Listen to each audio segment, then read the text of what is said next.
बाबा जी और हजूर जी की प्यारी सात संगत जी, राधा स्वामी जी, सात संगत जी, आज 8 मार्च को दिल्ली में बाबा जी ने और हजूर जी ने ओपन कार दर्शन दिए और फिर बाबा जी का सवाल जवाब का प्रोग्राम था। उससे पहले सत्संग करता और पाठी ने सत्संग फरमाया, जिसके बाद 2 बच्चों ने शब्द गाए। उनमें से एक था संत कबीर जी की वाणी, सतगुर है रंगरेज चुनर मेरी रंग डाली।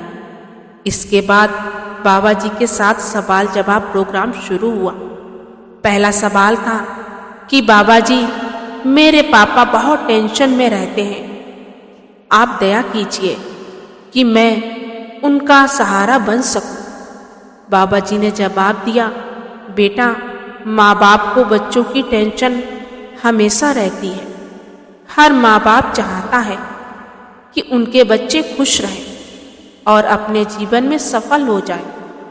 और अगर आप पढ़ लिख कर अपने पैरों पर खड़े हो जाएंगे तो उनकी टेंशन अपने आप ही दूर हो जाएगी। ये तो आपके ऊपर मुनासिर है। बेटा, आप अच्छे इंसान बनिए, माँ बाप की सेवा करिए, उनका कहना मानिए। बेटा, माँ बाप अपने बच्चों का भला ही चाहते हैं। कोई भी माता पिता ये नहीं चाहता कि उनके बच्चों को कोई तकलीफ हो। फिर उसने कहा कि बाबा जी, मैं आपको 2 लाइनें सुनाना चाहता हूँ। बाबा जी ने बड़े प्यार से सुनने का इशारा किया। उसने मीराबाई जी की 2 पंक्तियां सुनाई जो इस प्रकार थी, ना जीवा महाराज मैं तेरे बिन ना जीवा। बाबा जी उसे टकटकी लगाकर सुनते रहे। संगत जी, बड़े भाग्य वाले होते हैं जिन्हें मालिक के ऐसे दर्शन मिलते हैं। ये 2 लाइनें सुनने के बाद बाबा जी उसकी तरफ बहुत ही प्यार से मुस्कुराए।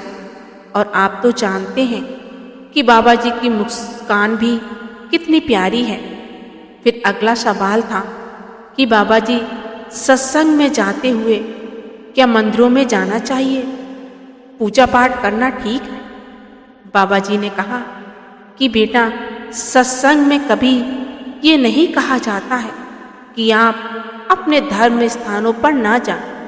बस ये जरूरी विनती की जाती है कि आप इसके लिए कार्रवाई ना समझें कि मंदिर गए, घंटा बजाया और माथा टेक कर वापस आ गए।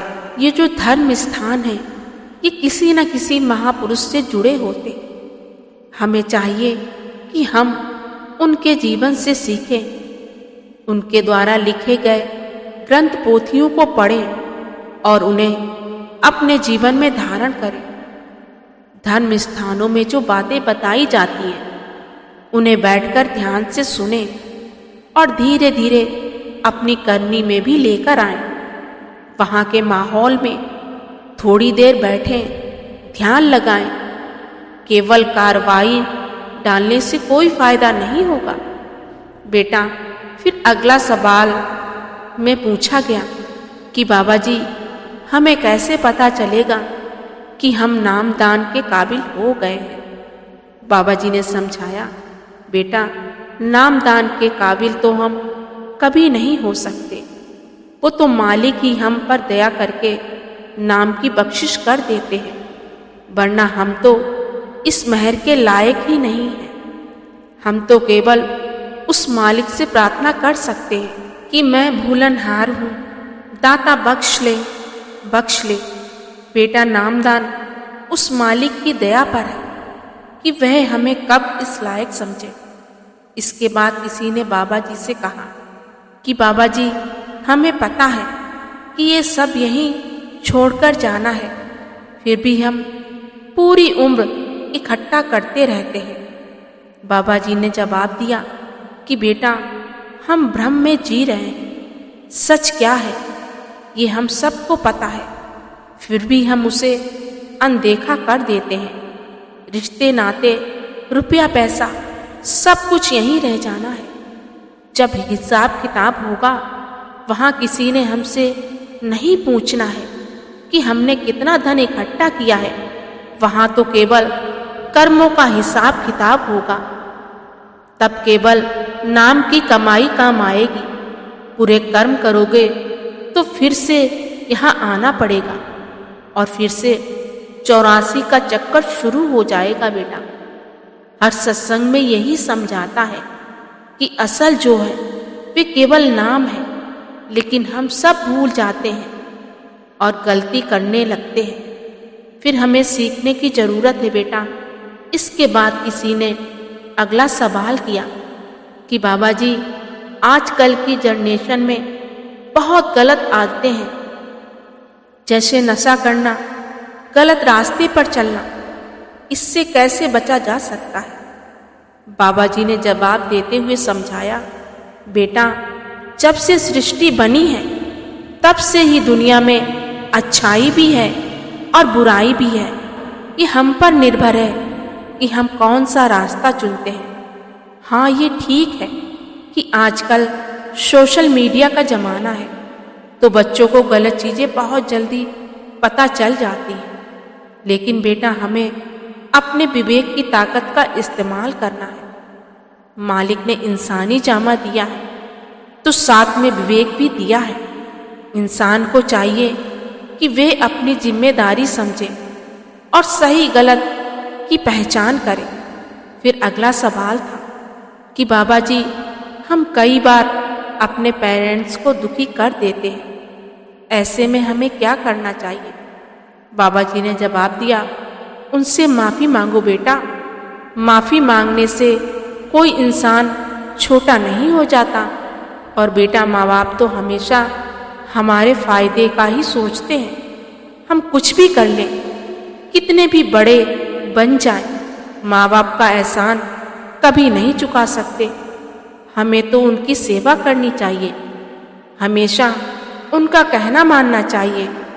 अगले सवाल में एक बीबी ने बाबा जी से कहा, बाबा जी, आपका लख लख शुक्रिया कि आपने मुझे आज ये मौका दिया।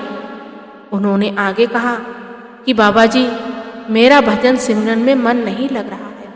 बाबा जी ने कहा कि हमें भजन सिमरन का नतीजा नहीं देखना है, हमें तो केवल ध्यान करना है। आप अपना ध्यान करनी पर रखें, उसमें कोई कसर ना छोड़ें, फिर मालिक भी बख्शिश करेगा, आप परख में ना पड़ें। फिर उस बीबी ने कहा कि बाबा जी, ऐसी दया करो कि इस भव सागर से पार उतारा हो जाए और दोबारा फिर यहाँ न आना पड़े। बाबा जी ने प्यार से सिर हिलाया। फिर एक लड़की ने बाबा जी से कहा कि बाबा जी, आपने मुझ पर बहुत दया मेहर की है। मैं हर किसी से ये बात साझा करती हूँ। जवाब में बाबा जी ने कहा कि बेटा, जब हम रोटी खाते हैं तो उसे हजम करने की ताकत भी मिलेगी, या उस रोटी को दूसरों के साथ शेयर करने की ताकत मिलेगी।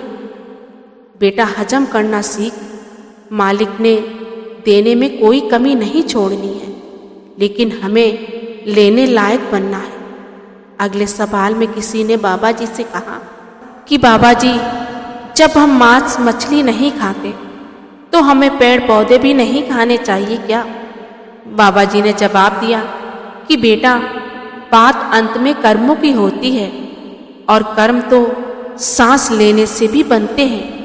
और बेटा, आप इसे ऐसे समझिए कि इंसान को मरने की सज़ा ज़्यादा है या किसी जानवर को मारने की सज़ा। ऐसे ही किसी जानवर को खाने से ज़्यादा कर्म बनेंगे या पेड़ पौधों को। हमें तो केवल सोच विचार कर कदम उठाना है। और बेटा, जीवन के लिए कुछ तो खाना जरूरी है। हमें कोशिश करनी है कि हमारे कर्म कम से कम बने। अगले सवाल में एक लड़के ने बाबा जी को राधा स्वामी कहा और सवाल किया कि मालिक के लाडले बच्चे होते हुए भी हम भटक रहे हैं, भीख मांग रहे हैं। बाबा जी ने जवाब दिया, बेटा, मालिक ने हमें केवल एक चीज हासिल करने के लिए भेजा है। अगर हम भीख मांगते फिरेंगे तो क्या होगा? जो एक चीज सबसे ज्यादा जरूरी है उस पर ध्यान नहीं देते, बाकी सभी चीजों में फंसे रहते हैं बेटा। हमें सोने के लिए एक कमरा चाहिए, खाने के लिए 2 वक्त की रोटी चाहिए, फिर भी बड़ा सा घर बार हासिल करने के चक्कर में पड़े रहते हैं। इंसान भटक गया है बेटा, वे मालिक का कहना नहीं मानता। अगले सवाल में एक भाई ने कहा कि बाबा जी, माँ के समय में मैं सत्संग गाता था, लेकिन बीबी के राज्य में कहीं नहीं जा पाता। जवाब में बाबा जी ने कहा, बेटा कमजोरी दिखाओगे तो दुनिया फायदा उठाएगी। इस पर संगत हंसने लगी थी जी। ये कुछ सवाल जवाब थे जो बाबा जी ने आज दिल्ली के भाटी सेंटर में संगत के साथ किए जी। और एक बहुत जरूरी जानकारी के साथ वीडियो को समाप्त करते हैं जी। साथ संगत जी, ज़्यादा लोगों को नामदान की पर्चियां मिलने के कारण नामदान आज शनिवार और कल रविवार दोनों दिन होगा। आज 1 बजे से नामदान शुरू हुआ और आज नामदान हजूर जी देंगे और सेवा प्रसाद जो हर इतवार को होता था वे इस बार शनिवार को ही होगा। इसी के साथ मैं आपसे विदा लेती हूँ जी। मिलते हैं अगली वीडियो में। वीडियो को शेयर करने की सेवा जरूर करें जी। और जो चैनल पर पहली बार आए चैनल को सब्सक्राइब जरूर कर ले जी। गुरु प्यारी साध संगत जी, राधा स्वामी जी।